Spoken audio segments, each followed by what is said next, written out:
Dear students, which of the following is not a feature of Williams syndrome? Options: autosomal recessive disease, hypercalcemia, mental retardation, Elfin facies. Actually Williams syndrome എന്താണെന്നുള്ള കാര്യം അറിയേണ്ട ഒരു കാര്യമാണ്. ഇതൊരു genetic ഡിസീസാണ്. അപ്പോൾ ഈ genetic disease എന്ന് പറയുമ്പോൾ കുട്ടികൾ ജനിക്കുന്ന സമയത്തെ ചിലപ്പോൾ ഇതിൻ്റെ ഫീച്ചേഴ്സ് ഉണ്ടാവാം. ഏകദേശം ഒരു 2 വയസ്സോട് കൂടിയായിരിക്കും അത് കൃത്യമായിട്ട് ഐഡൻറ്റിഫൈ ചെയ്യുന്നതും മറ്റ് കോംപ്ലിക്കേഷൻസ് ഒക്കെ ഡെവലപ്പ് ചെയ്യുന്നത്. അപ്പോൾ അവിടെ ശ്രദ്ധിക്കേണ്ട ഒരു കാര്യം എന്താണെന്ന് ചോദിച്ചു കഴിഞ്ഞാൽ, വില്യംസ് സിൻഡ്രോം എന്ന് കേൾക്കുമ്പോൾ അത് മിക്കവാറും ആൾക്കാർ ഡൗൺ സിൻഡ്രോം ആയിട്ട് റിലേറ്റ് ചെയ്ത് പറയാറുണ്ട്. അപ്പോൾ ഡൗൺ സിൻഡ്രോം എന്ന് പറഞ്ഞു കഴിഞ്ഞാൽ എല്ലാവർക്കും അറിയാം ട്രൈസോമി ആണ് എന്ന് പറഞ്ഞു കഴിഞ്ഞാൽ ഒരു ക്രോമസോം എക്സ്ട്രാ ആണ്. ഇവിടുത്തെ പ്രോബ്ലം എന്താണെന്ന് ചോദിച്ചു കഴിഞ്ഞാൽ ഒരു ക്രോമസോം കുറവാണ് എന്നുള്ളതാണ്.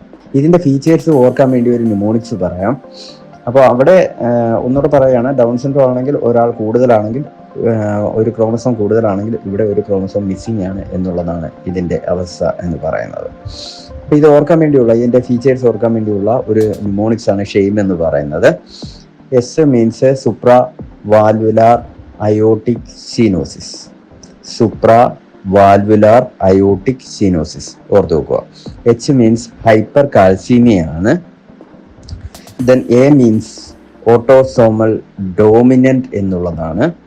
M means mental retardation. Average IQ എന്ന് പറഞ്ഞു കഴിഞ്ഞാൽ 70-79 മുകളിൽ ആ ഒരു റേഞ്ചിലായിരിക്കും നിൽക്കുന്നത്. ആ ഒരു ലെവലിലായിരിക്കും ഇവരുടെ നിൽക്കുന്നത്. തീരെ മെൻ്റൽ റിട്ടാർഡേഷൻ എന്ന് പറയുന്ന ഒരു ലെവലിലേക്ക് പോകുന്നില്ല. Then E means elfin facies. ഈ എൽഫിൻ ഫേഷീസ് എന്ന് പറഞ്ഞു കഴിഞ്ഞാൽ കുട്ടിച്ചാത്തന്മാരുടെ മുഖം എന്നുള്ളതാണ്. അതുകൊണ്ട് ഉദ്ദേശിക്കുന്നത് facial puffiness, peri orbital oedema, അങ്ങനെ പല കാര്യങ്ങൾ വരുന്നതിൻ്റെ ഫലമായിട്ട് ഫേസിന് വരുന്ന ഒരു ചേഞ്ചാണ്. ഇതിൻ്റെ വേറെ പ്രത്യേകത ഒരു പരീക്ഷയ്ക്ക് ചോദിച്ചത് ഹാപ്പി സിൻഡ്രോം എന്നറിയപ്പെടുന്നത് ഏതാണ്? വില്യംസ് സിൻഡ്രോത്തിൻ്റെ വേറെ പ്രത്യേകത എന്താണെന്ന് ചോദിച്ചു കഴിഞ്ഞാൽ, മെൻ്റൽ റിട്ടാർഡേഷൻ ഉണ്ടെങ്കിലും ഓട്ടിസം എന്ന് പറയുന്ന ഒരു ഫീച്ചേഴ്സ് ഇല്ല എന്ന് പറഞ്ഞു കഴിഞ്ഞാൽ, സോഷ്യൽ വിഡ്രോൺ എന്ന് പറയുന്ന സാഹചര്യമില്ല. അവർ സൊസൈറ്റിയിൽ മിങ്കിൾ ചെയ്യാൻ താല്പര്യം കാണിക്കുന്നുണ്ട്, ഇടപഴകാൻ താല്പര്യം കാണിക്കുന്നുണ്ട്. അതുകൊണ്ടാണ് വളരെ ഹാപ്പി ആയിട്ട് മിങ്കിൾ ചെയ്യാൻ താല്പര്യം കാണിക്കുന്നതുകൊണ്ട് ഇതിന് മറ്റൊരു പേര് കൂടി വരുന്നത് ഹാപ്പി സിൻഡ്രോം എന്നുള്ളത്. ഇവിടെ ഓപ്ഷൻ ഓട്ടോസോമൽ റെസസീവ് എന്ന് കൊടുത്തിരിക്കുന്നതാണ് എന്ന് മനസ്സിൽ വെച്ചിരിക്കുക.